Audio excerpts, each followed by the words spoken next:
Hey guys, welcome to this tutorial where we will explain you how to connect Klaviyo to Squarespace, so let's jump right into it.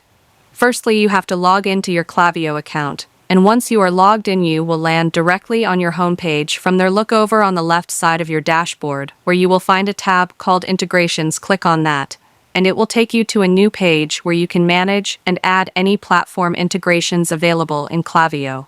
Now on the top right corner of that page, you will see a button that says Add Integration. Go ahead and click on it. Now it will open a search bar for you. Here you need to type Squarespace. Once you start typing it, Klaviyo will automatically show you the Squarespace logo and the option that says Connect to Squarespace. Click on that, and it will open up the full integration interface.